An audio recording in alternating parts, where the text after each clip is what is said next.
sukwe hujakoma wewe kidudu mtu. Mama, tuko hai. Tuko live? Ya, tuko hai. Naam, nimeweza kuita mfinyo mkutano huu wa dharura. Press conference. Press bado ni kufinya. Naam. Press conference? Naam. Naam, wa dharura ili niweze kuvalisha maneno mawili matatu. Kuaddress kurinda. Naam. Wacheshi wafuatao kutoka nchi jirani ambao wameweza kuwa wakini-intimidate. Intimate. Naam, intimacy. Imitate. Naam. Imitate. Okay, imitate mkubwa. Imitate. Naam.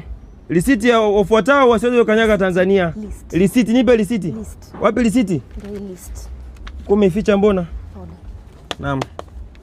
Sambamba. Wa kwanza, usiweze kanyaga Tanzania. Mkaya ambaye ni kiongozi wao asiweze kanyaga Tanzania, kwa siweze kuvuka boda kufika hata Tarime ama kufika Sirare. Wa pili ni Mluo.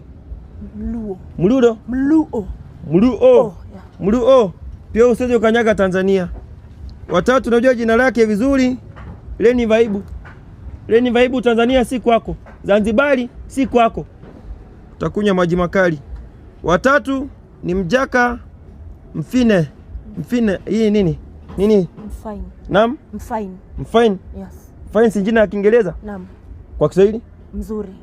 Mjaka mzuri, pia wewe usiweze kanyaga Tanzania. Naam, nadhani hao umesahau huyo. Umesahau mgani huyo? Malcolm. Mbona ina jina la Kiingereza mbele hapa mbele com si nikuja? Naam. So hivyo tuacha tumuite kwa Tanzania tumuita mal njoo ama mal kuja, sawa sawa? Naam. Naona kuna AKA hapa mbele, mal njoo Msolombo ama Kinywero. Naam. Kinywero.